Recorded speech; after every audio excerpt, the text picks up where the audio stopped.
లక్ష్మణ్ గారు మీరు చెప్పండి సార్. ఇప్పుడు వైసీపీ అయితే ఆరోపిస్తూ ఉంది, పొగాకు రైతులను నట్టేట మోస్తూ ఉన్నారు కూటమి ప్రభుత్వం అంటూ చెప్తా ఉంది.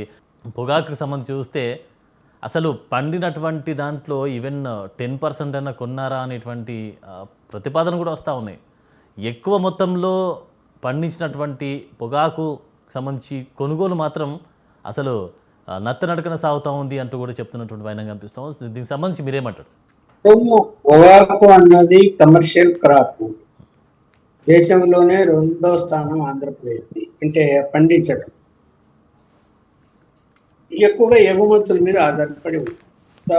మీరు అన్నట్టు ఇక్కడ ఆంధ్రప్రదేశ్లోనే 200 పైన మిలియన్ టన్నులు పొగాకు ఉత్పత్తి అవుతూ ఉంటే ఎగుమతి ఎంత ఉంది? యావరేజ్న 500 మిలియన్ టన్నుల పైన ఉంది.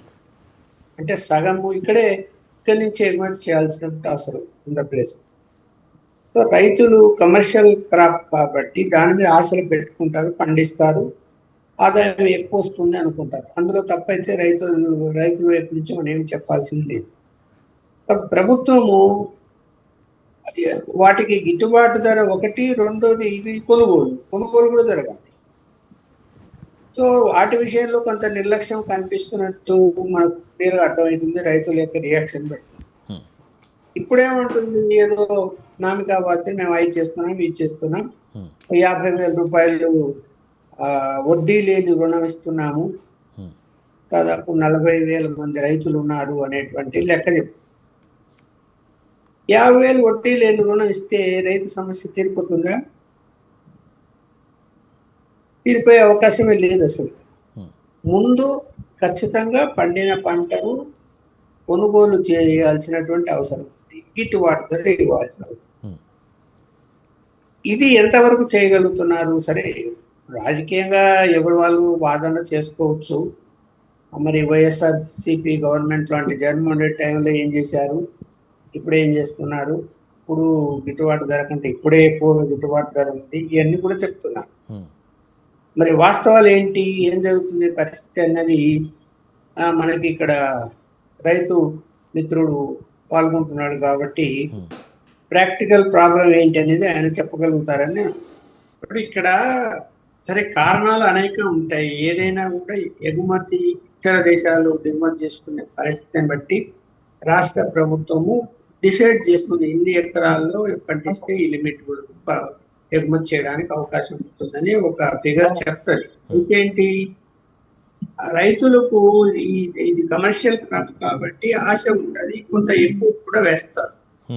అయితే అనేక కారణాలు ఉండవచ్చు. ఇవాళ యుద్ధ పరిణామాలు వలన కొంత ఆలస్యం కావచ్చు, అంతకుముందు కరోనా వలన కొన్ని ఇబ్బందులు వచ్చాయి. ఇవన్నీ ఉన్నప్పటికీ కూడా ఈ పొగాకు రైతులు కాకుండా పొగాకు కొనుగోలుదారులు ఏం చేస్తారంటే ఎన్ని చెప్పినా కూడా వాళ్ళు పొగాకు బోర్డుతో మొక్కైపోయి బ్లాక్మెయిల్ చేయడానికి మొదలు పెడతారు. ఎగుమతులు లేవు, ఆ యుద్ధం వచ్చింది, లేకపోతే ఫలానా కారణాలు వచ్చాయి కాబట్టి మేము ఈ ధరకే కొంటాము, అంతకుమించి కొనము అంటారు.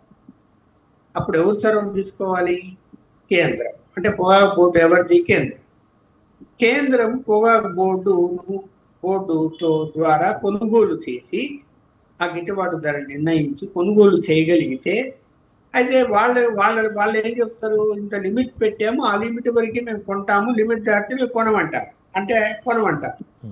అప్పుడు ఎవరు ఎంటర్ అవుతారు? మళ్ళీ ఈ పొగాకు కొనుగోలుదారులు అంటే వ్యాపారస్తులు అంటారు. ఈ సమన్వయం చేయడానికి బాధ్యత ఎవరిదంటే రాష్ట్ర ప్రభుత్వం, నో డౌట్. రాష్ట్ర ప్రభుత్వం ఎంతవరకు చేయగలుగుతున్నది? ఇప్పుడు ఏదో ప్యాకేజ్ ఇచ్చేప్పుడు ఏమంటున్నారు, 1 కేజీకి 10 రూపాయలు మేము సబ్సిడీ లాగా ఇస్తాము అంటున్నారు. 10 రూపాయల కేజీకి అది ఒక రకంగా ఉపశమనం కలుగుతుంది. అలాగే వడ్డీ లేని రుణం 50,000 రూపాయలు ఇస్తామంటున్నారు, దాదాపు 45,000 మంది రైతులకు. ఇది సరిపోదు.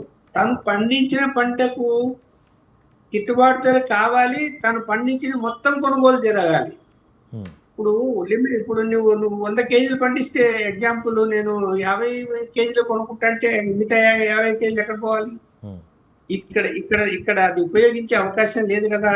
ఎగుమతే జరగాలి తప్ప ఆంధ్రప్రదేశ్లోను భారతదేశంలోనూ పొగాకు నిషిద్ధం ఉంది, తాగకూడదు, సిగరెట్ తాగకూడదు, అన్నిటి మీద ఆంక్షలు ఉన్నాయి కదా. ఆంక్షలు ఉన్నప్పుడు ఇతర దేశాలకే పోవాలి.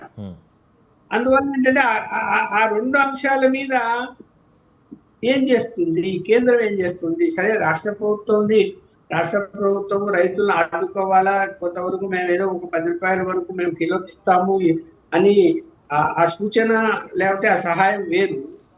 పూర్తి బాధ్యత కేంద్రాన్ని ఇక్కడ. ఎందుకంటే ఎగుమతుల మీదనే ఆధారపడి ఉంటుంది ఇది, ఈ కమర్షియల్ క్రాప్. ఈ పొగాకు పోటీ ఎందుకు ఉందండి నాకు అర్థం కాల. పొగాకు పోటీ ఎవరిది? కేంద్రాన్ని కదా, రాష్ట్రానికి కాదు, అది కేంద్రాన్ని. కాబట్టి ఇక్కడ ఈ రైతులు ఆందోళన చేయాల్సిన పరిస్థితి ఎందుకు వస్తుంది? ముందు జాగ్రత్త ఉండాలి కదా. అలాగే రాష్ట్ర ప్రభుత్వం కూడా ముందు జాగ్రత్తగా కేంద్రాన్ని హెచ్చరించాలి కదా. బోర్డు ద్వారా కొనుగోలు చేసేటువంటి దాన్ని ముందే, కానీ రైతుల దళారీలను కొనుగోలు చేసే విధంగా చేస్తే ఏమైపోతుంది? దళారీలు ఖచ్చితంగా రైతులు బ్లాక్మెయిల్ చేస్తారు. ఎన్ని చెప్పినా కూడా భయపెట్టించేస్తారు. మాకు ఇంత ధరకే ఇవ్వండి అంటారు. ఈ పరిస్థితుల్లో ఈ సమన్వయం చేయడంలో ఎక్కడో లోపం జరుగుతున్నదని నేనైతే అనుకుంటున్నాను, రాష్ట్ర ప్రభుత్వం సమన్వయం చేయటంలో. మరి ఇక్కడ కేంద్ర మంత్రి పెమ్మసాని దాని మీద వివరణ ఇచ్చి చెప్పాడు అనుకోండి, తన కేంద్రము అన్ని విధాలుగా సహకరిస్తున్నది అని చెప్పాడు. చెప్పినప్పుడు రైతులు అంతటా 50,000 వడ్డీ లేని రుణంతోనో లేకపోతే 10 రూపాయల కిలోకు సబ్సిడీ ఇచ్చినంత మాత్రాన సాటిస్ఫై అయ్యే పరిస్థితి అక్కడ కనపడలేదు కదా. పండించినట్టు మొత్తం కొనుక్కోకపోతే ఏంటి? దానికి సమాధానం కావాలి కదా. ఈ పొగాకు వ్యాపారులు అంటే ఎగుమతిదారులు అని అర్థం. అంటే ఎగుమతి చేయడానికి వాళ్ళు కొని ఎగుమతి చేస్తారు. ఇక్కడ పొగాకు బోర్డు కేంద్రం పెట్టింది దేనికి? బోర్డు అన్నది అవసరమైతే రైతులకు రుణాలు ఇవ్వాలి, రైతుల నుంచి కొనాలి, దాన్ని మళ్ళీ ఎగుమతి చేసుకోవాలి. ఈ బోర్డు పక్కన పోతున్నది ప్రతిసారి. ఈ పంచాయతీ అంతా ఏమైపోతుంది? ఎగుమతిదారుల దగ్గరికి వెళ్ళిపోయి వాళ్ళని బతిమలాడి మీరు కొనుక్కోండి అంటే వాడు ఆ రేటు కాదు ఈ రేటు, వాడు అన్ని కారణాలు చెప్తాడు. నాకు 30% జిఎస్టీ పడుతుంది కాబట్టి నేను కొనలేను, నా వల్ల కాదు అని. సో ఓవరాల్ గా నిన్న పెమ్మస్థాని చెప్పిన దాని ప్రకారం ఏంటంటే ఈ పొగాకు ఎగుమతిదారులు అంటే వ్యాపారస్తులు ఒక అంగీకారానికి వచ్చి అవి 4 రకాల పొగాకు రేట్లు ఫిక్స్ చేసినారు.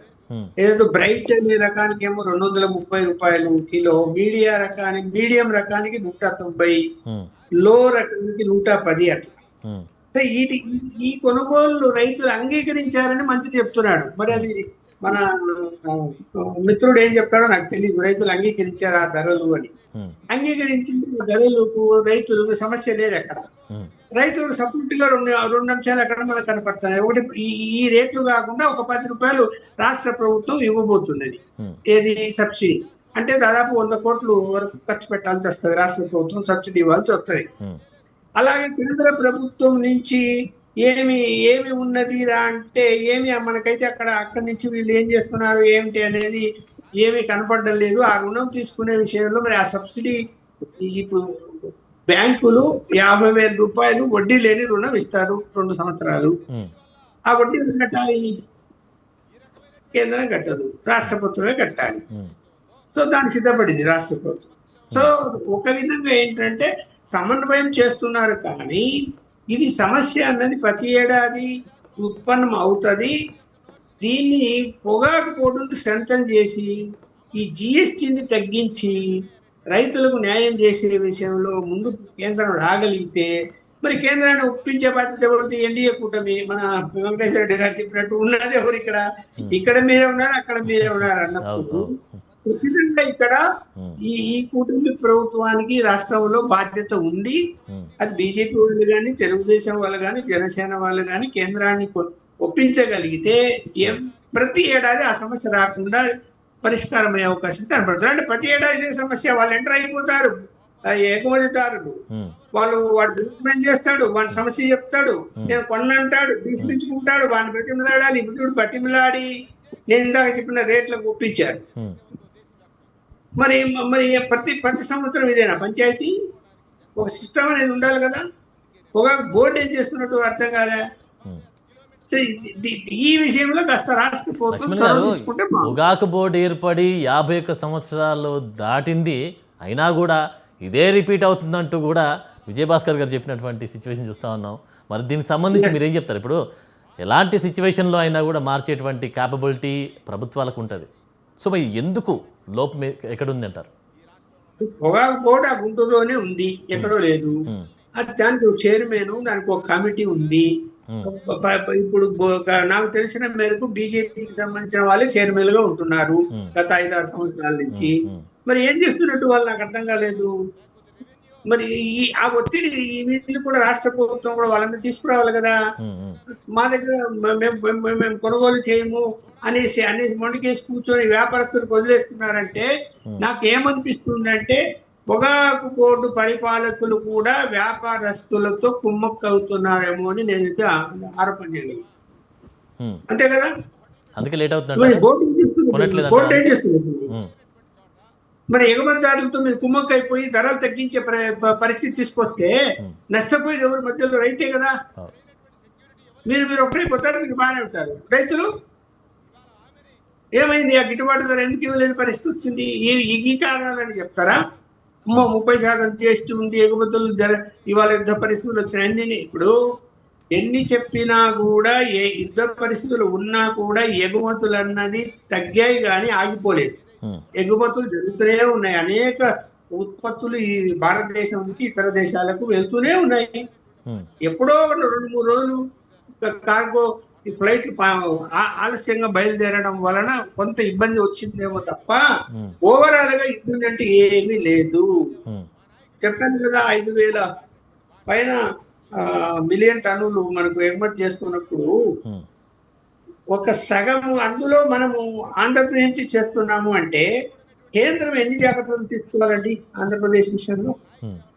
తీసుకోవాలి కదా. అవును. మరి ఏం చేస్తున్నట్టు పెద్దలంతా?